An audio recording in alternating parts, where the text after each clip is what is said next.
Hello. I'm here for my monthly look at the Diamond Distribution Previews catalog. Also, a look at the DC Connect. I think they're distributed by Lunar. Also have the Marvel and IDW supplement. This is for August of 2024. Pretty good amount of stuff in the catalog. Not all must-haves, but definitely things of interest, at least things I thought were worth mentioning. So I'll jump right into it. In the DC catalog, this wasn't one specific thing, but DC has yet another new line of editions called DC Finest. Kind of a clumsy name. They have 6 here that collect a couple of obvious things and then a couple of things that aren't so obvious. A Catwoman collection. I feel like this stuff's been reprinted quite a bit. The 4-issue miniseries that takes off from the Dark Knight and then the early Jim Balance stuff. Justice League of America. It's a storyline where they cross over with the Justice Society from JLA 45 through 72. Green Lantern, The Defeat of Green Lantern. Green Lantern 19 through 39. Various stories. Mostly known for really nice Gil Kane artwork. Some Carmen Infantino, Ramona Fradon in there. It's all good stuff. 0 Hour Part 1. Presumably they're going to collect all the 0 Hour stuff. That stuff's pretty bad, but if you're my age, you may have some sort of affection for it. Legion of Superheroes, Zap Goes the Legion. The Flash, this one's pretty obvious. I think this stuff's all been collected pretty well. The first few appearances in Showcase, and then the first, looks like maybe 18 issues of the Flash regular series from the Silver Age. And then Justice Society. This is all the original stuff. So this is a pretty interesting idea. I think this stuff's really only available in the DC archives, which are pricey. So anyway, don't know that this is of interest to much of anyone, but I thought I would highlight them. They're $40 soft covers, which is too much money. But at least they did collect a couple things that were odd off the wall. Like even this Legion of Superhero stuff. This stuff's been collected in the old archives, but those have been out of print for so long. The omnibuses, which are very expensive. There you go. Some nostalgia for you. Also, a new edition of Batman the Cult, written by Jim Starlin, written by Bernie Wrightson. I haven't read this in many, many years. I remember not thinking it was that great, but it is a memorable Batman story for a lot of people. I think that it's been out of print for quite a bit of time, so interesting to see that back in print.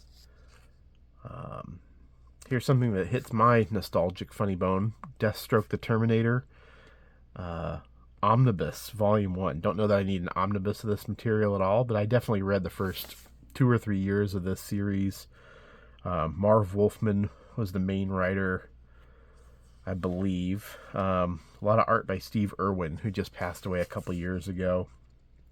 Great covers on those early issues by Mike Zeck.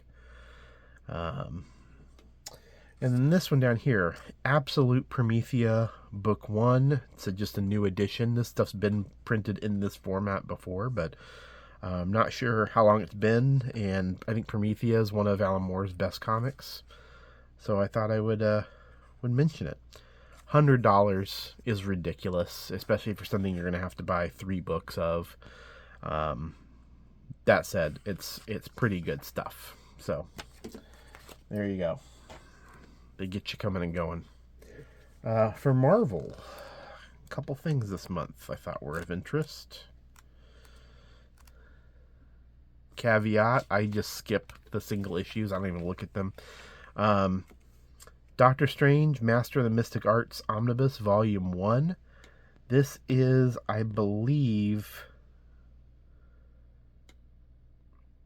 well, this is post the Steve Ditko stuff, which has been collected into its own omnibus and is phenomenal. This is, looks like it's from 1974 on. Steve Englehart, Marv Wolfman, Gardner Fox, you know, and more. Art by Frank Bruner, Gene Colan with Barry Windsor Smith, P. Craig Russell, Jim Starlin. So it's pretty big names. Alfredo Alcala. Anyway, kind of interesting looking stuff. I haven't read, I don't think I've read hardly any of this era at all, so I can't speak to whether it's good or not. Anyone who has had the misfortune of watching my videos or listening to me talk knows I'm not a huge fan of 70s Marvel. I think it's all pretty much dreck, but I'm always happy to be proven wrong. So I doubt that I'm going to order a $100 book to be proven wrong, but yeah, if money was no object, I would pick it up. Amazing Spider-Man Omnibus Volume 6. This is another era of Spider-Man that I think is pretty neglected by a lot of people. And probably rightfully so. People just aren't very excited about this era, but it's great that this stuff's getting collected. And I mean that sincerely. Even if I'm not personally interested, I'm glad it's getting collections. Something that I am excited about being collected, even though I have the issues, Daredevil by Ann Nocenti and John Romita Jr. Omnibus Volume 1. This collects Daredevil 234 through 266 and Punisher number 10. This has various people who work on it, but of course Nocenti and John Romita Jr. are mentioned in the title. They're the main draw. I don't see the name Al Williamson on here. I'm not sure when he came onto the title with John Romita Jr. He's on the cover, so he must be represented in the book. He's in the signature here. One of my firm beliefs is that the John Romita Jr. Al Williamson team on Daredevil is one of the best mainstream art teams ever. Full stop. And it is my most desired subject of an artist edition. I would just love to see that work collected. Looks fantastic on newsprint. I'm sure it won't look quite as fantastic on the glossy paper of an omnibus, but it'll probably still look pretty damn good. If you're on the fence, I say go for it. This is a great run of Daredevil. But once again, $100 in an unwieldy format. I don't blame anyone for not buying it. IDW actually had one thing. I was just talking to a friend the other day about how I hadn't ordered anything from IDW that wasn't an artist edition or a For Better or For Worse collection. I quit looking. I thumbed back through my notes and couldn't find anything. It was that long. That's from a publisher I used to order quite a bit from years ago. So pretty disheartening. However, they still have the Top Shelf imprint, which occasionally puts out things of interest. This is the Moon and Serpent Bumper Book of Magic. This has been awaited for years and years. It's finally here. Story, Alan Moore and his mentor, Steve Moore, no relation. Art by Kevin O'Neill, John Coulthart, Steve Parkhouse, Rick Veitch, Melinda Gebbie, and Ben Wiki. Ben Wiki is the only person I don't know in that list. Otherwise, lots of big names worked on this thing. Designed by John Coulthart. Anyway, here's a little representation they have at the bottom of some stuff. I was under the impression this was mostly going to be an illustrated book, but it looks like they are going to have comics in there, at least somewhat. Anyway, I'm a Moore fanatic, so I'm on board for this one, but I'm not expecting the world, but this thing has been anticipated for years. very interested to see it. It's basically a guide to a magical sect or something. I've forgotten what it's about. But yeah, Alan Moore's name sells it to me. I'm definitely a sucker when it comes to that. So let's get into the main book here. First off, from Boom, Underheist, a trade collection by David and Maria Lapham. I'm a Dave Lapham guy. I enjoy his work. I think Underheist is a terrible title, just awful.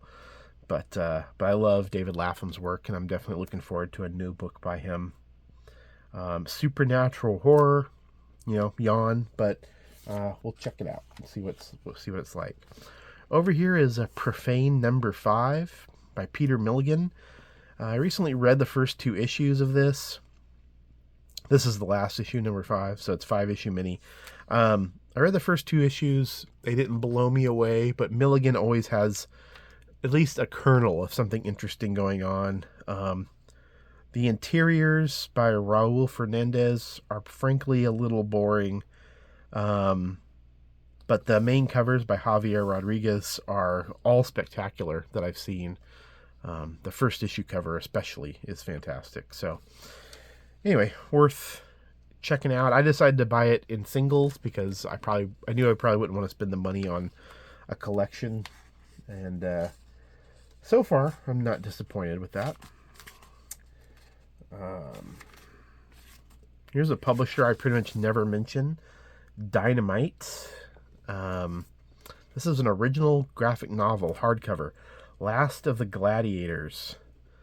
James M. LaRosa Jr., Jonathan Venkin, Giorgio Pontrelli. This is a mafia book. Looks like it's being presented as a non-fiction mafia. That's always a dubious claim with mafia books. I'm a mafia guy. I will read or watch crap associated with the mafia that I wouldn't touch with other subjects, of similar quality, I mean. So anyway, this is a book that's kind of designed for me to be interested in it, especially sort of New York in the 70s. Yeah, we'll see. Don't know much about it. The name Jonathan Venkin is familiar to me, but I'm having a hard time remembering where I may have read any of his work. The artist, Giorgio Pontrelli, I'm not familiar with. Cover artist is Butch Guice, longtime journeyman artist for mostly Marvel. Titan. New Mystery collection. Mystery Fallen Tree. Let's see, 224 pages, $34.99. Terrible amount of money, in my opinion. These books are not very well made. They're scanned from the comics, not from any kind of line art or even the original. What do you call it? I'm talking about the production materials. So they don't look so great. And these comics are frankly fairly pedestrian. I'm a big fan of them. I enjoy them. I keep saying this about Alan Moore and the Mafia. Well, just general crime fiction I enjoy as well. And so I've always enjoyed these mystery comics, despite realizing that they're sort of probably third tier. But they do have some fun stuff in them. The prices are getting just a little out of control for these things, especially since you can find these back issues for pretty close to cover price. But it is nice to have them all in one spot. I don't know how many more collections there will be. The original series ran 50 issues, plus a few extras, and then plus maybe 10 quarterly issues that DC put out. So it will take quite a bit of collections to get through the whole series. So we'll see. Image.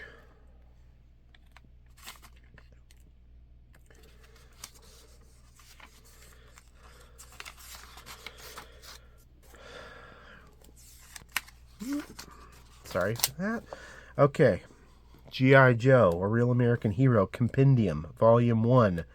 I think of Kirkman when I think of the compendiums from Image. I'm sure other titles there have done it, but I read the Walking Dead compendium, so that's what I think of. 1,168 pages, full color. This collects G.I. Joe 1 through 50 of the Marvel run. I was actually just telling someone today that I love these comics, but that I would never hand them to another adult and say, hey, you need to read this. That said, I think they're pretty fun. I think Larry Hama, his off-kilter sort of view, point of view that he has, can be very entertaining. He has a very dry sense of humor. Yeah, I find them enjoyable, pleasurable. So, yeah, if you're a G.I. Joe person, or you think maybe you could be, this is a pretty damn good deal. $65 gets you 50 issues worth of comics. And I know that there was just a huge Kickstarter to collect all this stuff in giant box set. But, I mean, come on, you're not going to commit hundreds of dollars if you're on the fence. So if you're doing that, you're already a diehard. But nice, fun, readable format. What's next here? Precious Metal number 5. This is another series I picked up a couple single issues of. I wasn't going to. I was just going to wait for the collection, but then I decided, why? I may as well just do this. $6 at a time I won't notice, as opposed to the inevitable overpriced hardcover, which I'm sure will look beautiful. The real draw here is Ian Bertram's art. The writer is Darcy Van Poelgeest. I mean, frankly, these are really beautiful comics. I don't know that the story is doing much for me yet. I felt the same way about Little Bird, which this is a prequel to. But Bertram's art is mind-blowingly good.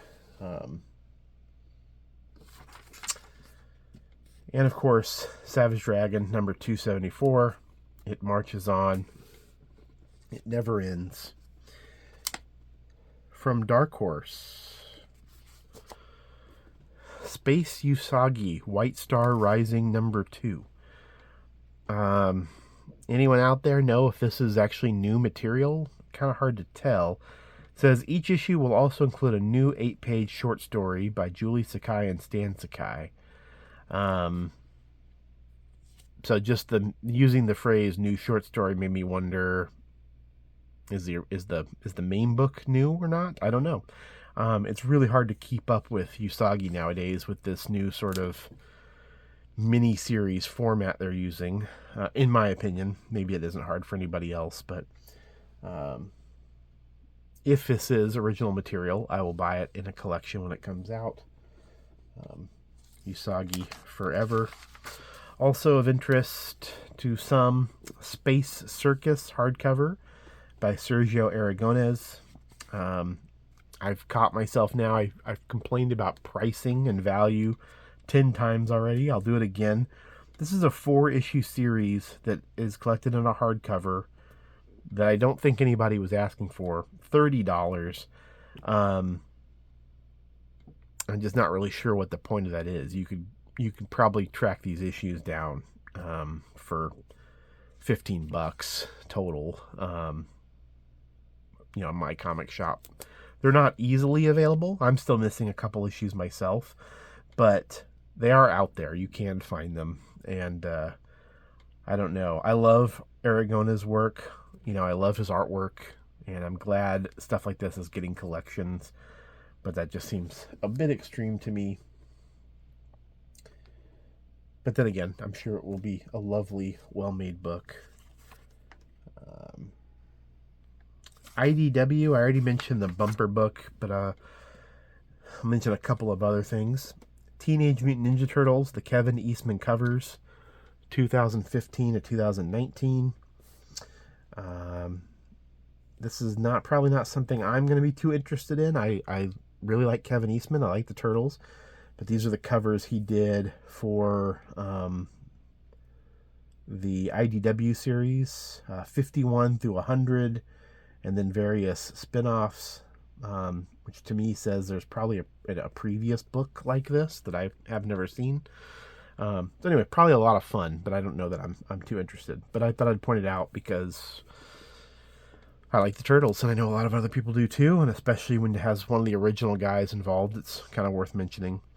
Also, For Better or For Worse, The Complete Library, Volume 9. This is the final one.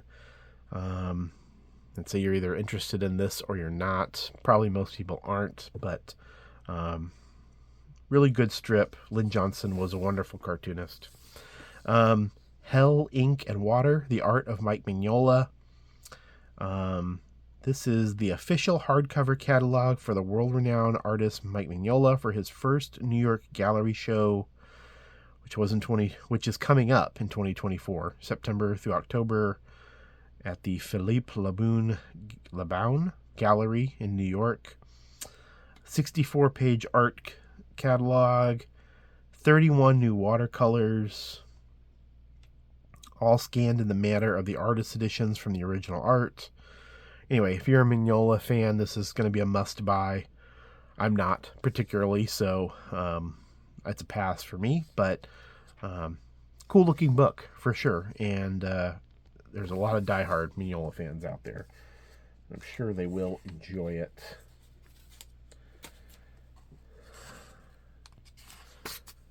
From Abrams Comic Arts, 2 Frank Miller collections. Now, I know Frank Miller Productions is that the company he and Dan Didio formed together, but they're not doing the collections. I found that a little surprising. So I don't know if their imprint is still ongoing or not. Frank Miller's Pandora, Book 1, written by Miller and various, which means other people are writing it. Art by Emma Kubert, Joe Kubert's granddaughter, I believe. Don't know much about this. Frankly, don't have a whole lot of interest in it. Frank Miller's Ronin Rising Collector's Edition, 192 pages, big size, 10 by 13, $40. Miller actually draws 2 of the issues, which I wasn't aware that happened. That makes it a little more interesting to me. Let's see who else. Philip Tan, Daniel Henriques. Yeah, so those are the other artists. There you go. This is a book I didn't really think was necessary personally, but yeah, it exists. He finished it, apparently. So, all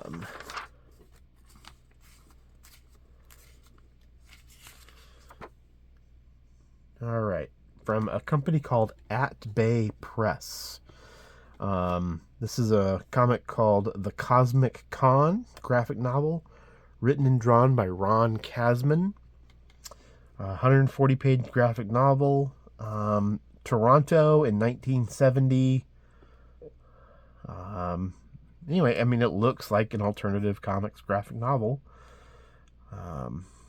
The propulsive plot is matched by Kasman's meticulous and lavish illustrations, capturing a bygone era of Canada's largest city and the seedy characters within.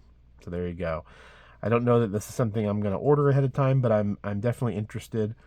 I've never heard of At Bay Press, so I'm not sure if that's just a self-printing effort, but the cover caught my eye. That's for sure.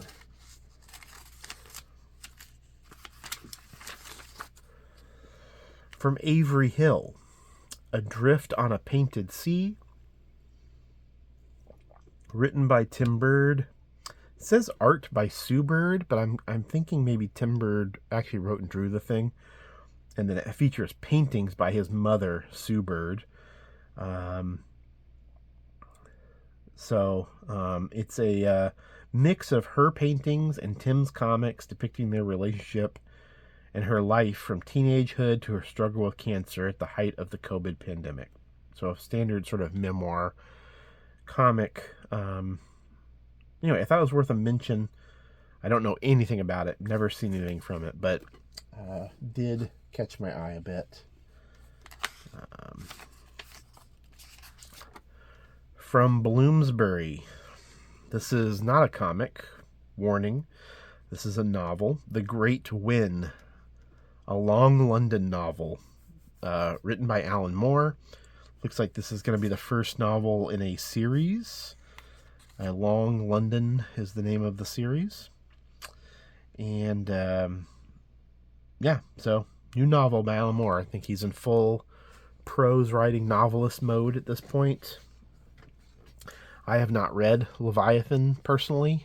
I did read his first novel, which names escapes me. That's embarrassing. Which is pretty damn good. I really enjoyed it. Voice in the Fire. That's it. So that was written very long ago. So I don't know what his style is like at this point. But as I said, I'm an Alan Moore guy, so I will probably get this one and add it to the stack. From my friends at Cinebook, Buck Danny Classics Volume 7. Yeah, the Buck Danny series. I don't think I've ever read any of these, so I don't really have anything to say. Volume 2 of Emily's Inheritance. Gorgeous looking cover. The written and drawn by Florence Magnin. Looks beautiful. Probably not going to get it myself, but always want to at least mention Cinebook. From Cosmic Lion. Yeah, Cosmic Lion Printopia hardcover. This is a new graphic novel by Bob Fingerman. He did a series for Fantagraphics back in the 90s called Minimum Wage. Did a comic called White Like She. Did some work for Eros. I'll be honest, I've never been a huge Bob Fingerman guy, but thought it was very interesting to see he had a new book out. It's his first new graphic novel in over a decade. Part Ghost World, part Acid Trip. You know, that sells you or it doesn't. Here is one that is of interest to some of us out there. Also from Cosmic Lion, Termite Mound #1, written and drawn by Matt Howarth. For those of you who have purchased the Canon zine that I produce with some friends, issue 3 featured a interview with Matt Howarth by Comic Crack. Matt Howarth is a singular talent. It's very exciting to see he has a new series out. This is in the previews it says 1 of 4. On the cover it says 1 of 3. Who knows which one's right? Yeah, he's a singular talent for sure. Produced thousands of pages of comics in his time. And, yeah, I'm just excited to see he's still putting out work. Especially when you're just getting a regular issue out of him. Might be worth a try if you're at all interested. From Drawn and Quarterly, Fielder #3. This came pretty quick. Fielder #2 came out last year, I believe. There's Fielder #2. Fielder #1 came out a long time ago. So, kind of strange that he's moving so quick on these. Fielder #2 was on the Comics Journal's top 10 of the year. A lot of people were very excited about it. Kevin Huizinga is a very good cartoonist. Yeah, I would recommend trying at least something by him at some point. Maybe Fielder, maybe not, but at least something. Paying for It, the film edition softcover by Chester Brown. So, the Paying for It originally came out in 2011. This is a new edition to coincide with a film that's been based on it, directed by a former girlfriend of his, Sukian Lee. And yeah, I'm very curious about the movie. And the reason I'm mentioning the film edition, because you can pretty much find the first edition of Paying for It pretty easily, I think. But this one has an introduction by Lee, expanded notes discussing the film adaptation, movie stills and behind-the-scenes shots, as well as a new cover, and the artwork that he created for the production. So, anyway, if you're a Chester Brown completist of any kind, there's quite a bit of new material. I definitely would like to see those notes, but whether or not I'll go for a new edition or not is... who knows? We'll see.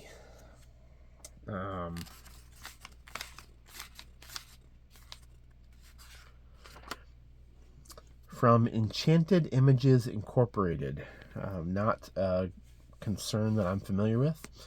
Carl Barks, Paintings and Drawings, 1965 to 1971, deluxe slip-cased hardcover, written by John Garvin.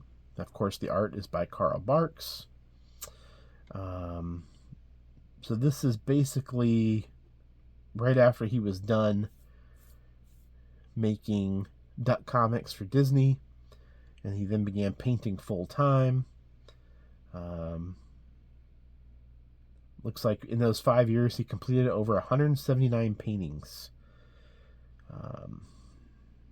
146 of those paintings are reproduced here, many for the first time.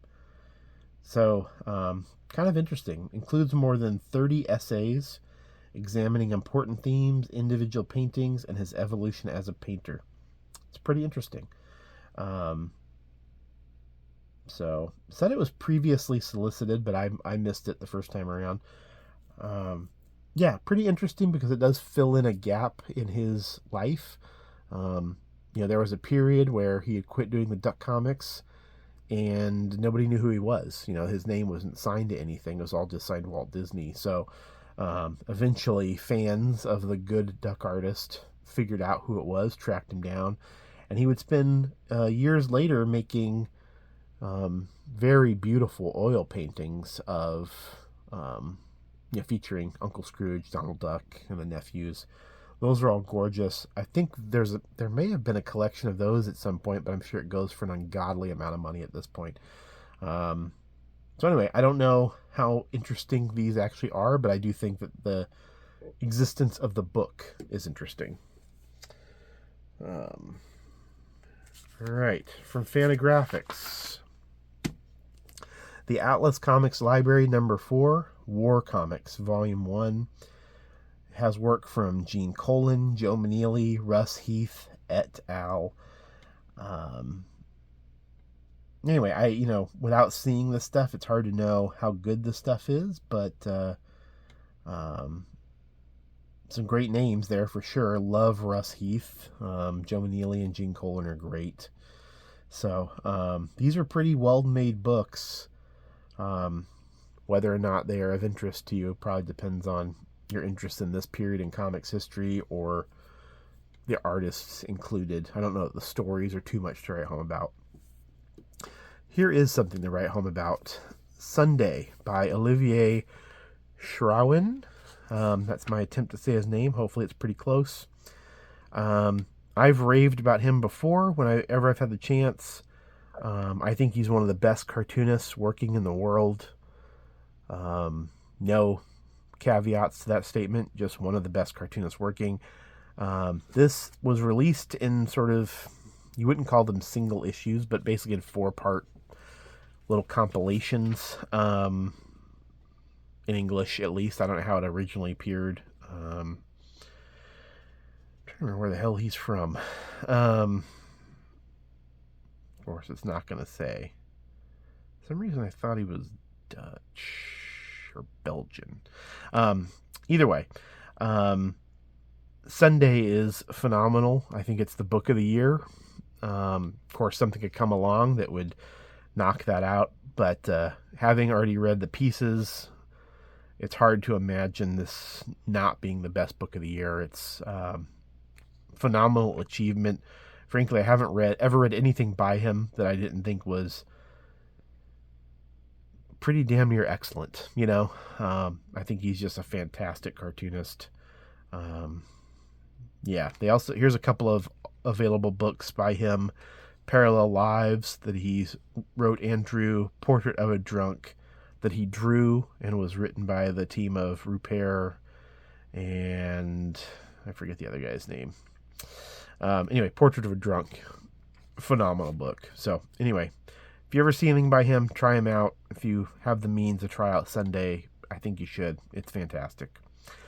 Jessica Farm by Josh Simmons. The conceit here is that he drew a page every month for 24 years or whatever. 24 years, one page every month. A couple of small collections of this came out years ago from Fantagraphics. Clearly, at some point, they decided not to keep doing that and now have put together a nice big 300-page book. I've read those collections. I remember nothing about them. But Josh Simmons is an interesting cartoonist. He's made some good work, and I will probably check this one out. Tongues Supplement #1. This is actually self-published by Anders Nilsson, and I think Fanta essentially distributes it for him. You can also order it directly from him. If you search Anders Nilsson, you should be able to find him and get on his email list. Anyway, Anders Nilsson, really good cartoonist. He has put out, I think, 5 issues of Tongues. And now the supplement, they're nice, big, oversized, well-made. Kind of more substantial than a single issue, but they're not a book. So sort of a sturdy pamphlet. Really nice looking stuff, though. That is by far the least amount of stuff I have mentioned for Fantagraphics in many, many, many months. The next thing is First Second.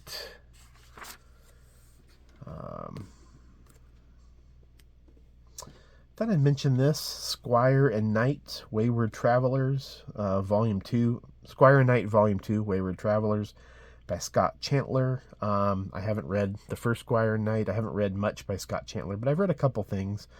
Kind of a charming cartoonist. This is for younger readers.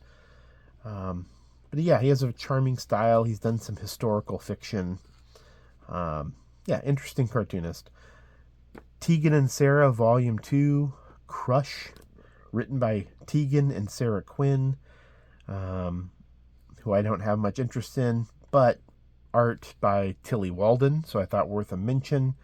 And this is not insubstantial. This is Volume 2. This is 240 pages. So, if you like Tilly Walden, there's a whole bunch of pages of art out there that the regular direct market will more or less ignore. From Flesk Publications, Portfolio, Mark Schultz. 432 pages. You can buy it as a softcover or a hardcover.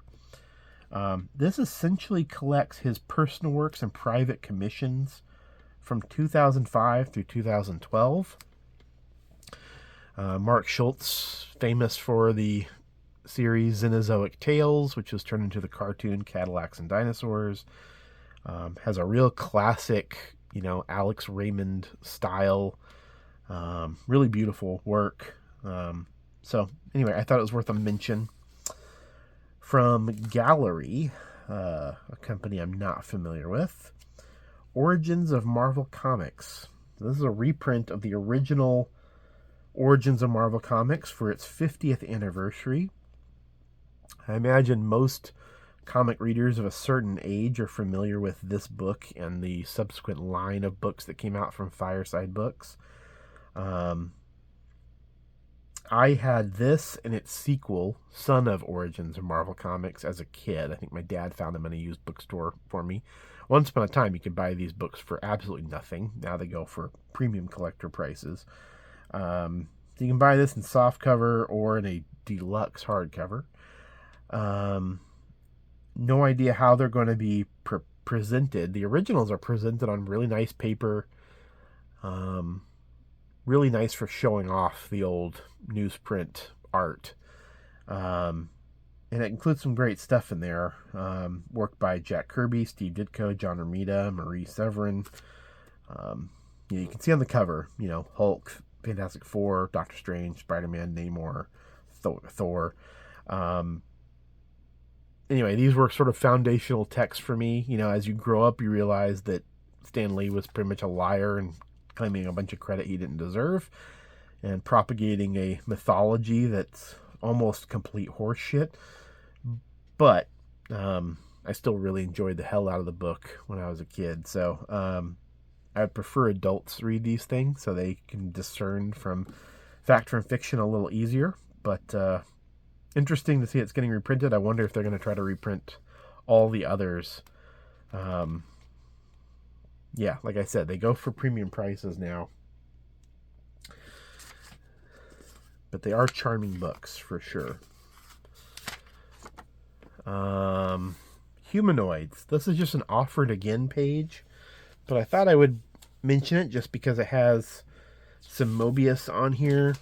The Inkle, Madwoman of the Sacred Heart, Eyes of the Cat. Doesn't say anything about prices or dimensions, so it's hard to tell which editions. Barbarella. It's an interesting book. Bouncer, written by Jodorowsky and drawn by Francois Buch. Did not particularly enjoy the book, but I really enjoyed Buch's artwork. And the Metabarons, written by Jodorowsky and drawn by Juan Jimenez. So I guess these are all written by Jodorowsky, except for Barbarella by Jean-Claude Forest. Anyway, these are sort of the perennials from Humanoids, but I thought I'd mention them. From Oni, Hobtown Mystery Stories Volume 2, The Cursed Hermit, written by Chris Burton and art by Alexander Forbes. I think the first 2 books appeared elsewhere, self-published, and are now being presented by Hobtown, or by Oni, as color books. Don't quote me on that, but that's my memory. Haven't read these, but I know people really like them. Pretty interesting looking books. I'd like to check in with them at some time and see how I feel about them. As I mentioned before, I like mysteries and crime. So, yeah, kind of worth checking out, I think. From Uncivilized Books, 6 Treasures of the Spiral, Comics Formed Under Pressure, by cartoonist Matt Madden. Madden is a guy that I've been following for, I don't know, 25 years, feels like. Maybe not quite that long, but around there. He is more or less known at this point for making comics that have formal constraints on them, which can sometimes be dismissed as, you know, sort of puzzles, you know, but also sometimes, you know, produce very interesting work. And it's, he gives a lot of thought to his work. Pretty entertaining just on that level, if not entertaining on necessarily a literary level.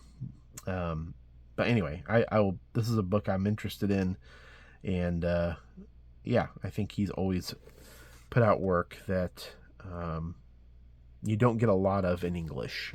This is a French literary tradition. I'm gonna forget the name of their little group that does these. You know, one guy wrote a novel without using the letter E. That's Georges Perec. You know, so pretty big names in France have worked this way, and there's a cartoonist version of this as well. I think he might be the only guy in English really doing this, but yeah, he's done some interesting stuff. Really want to shout this out. So I mentioned my zine Canon earlier. One of the contributors to that zine is Jake Zalacki. He came on board for issue 3, and he has something in issue 4 as well. Well, he has a book from the University Press of Mississippi, Conversations with Todd McFarlane. I'm a big fan of the Conversations series. They, you know, there's Dave Sim, Seth, Howard Chaykin, Jim Shooter, Art Spiegelman. I mean, it's a lot of big names have been involved in this series. McFarlane is not he did not consent to a new interview for this book, but it does include, I believe, 15 total interviews with him. The highlight of this book is the momentous public debate between McFarlane and Peter David,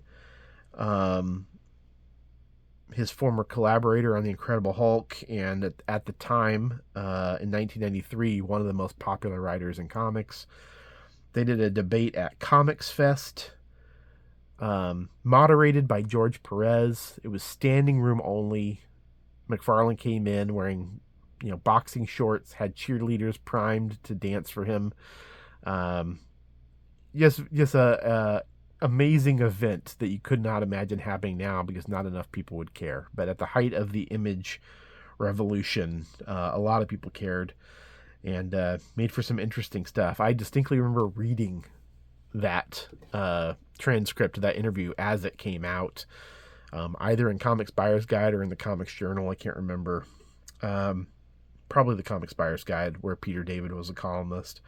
Anyway, very excited for this book. I think McFarlane he was my favorite comic artist when I was 14.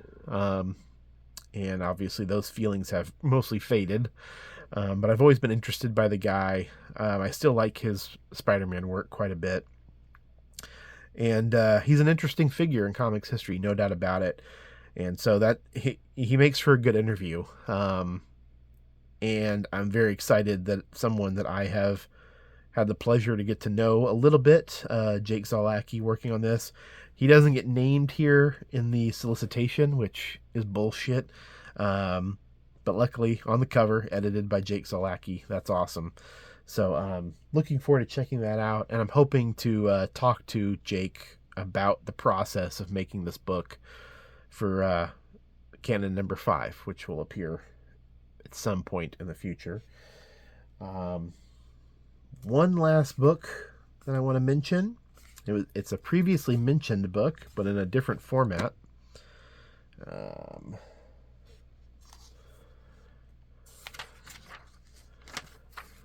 Maybe I wrote down the wrong page number. I think I did. Oh, here it is. Frank Miller's Ronin Rising manga edition. Same book, but instead of 10x13, 6x9.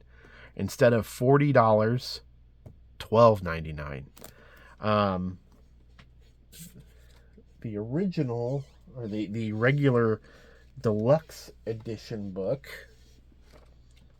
Let me see if I can find it. I want to see what the difference is. Doesn't mention anything about being in color. Partial color? Is that what PC means? So maybe it has some color. This one's in black and white. So I said before I thought the book was unnecessary. I didn't have much interest.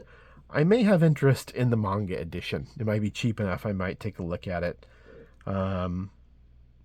Yeah, just a very strange decision to put this out in this format. I wonder if it's a smart decision. I kind of hope it is, obviously. Could open up some possibilities for some other people.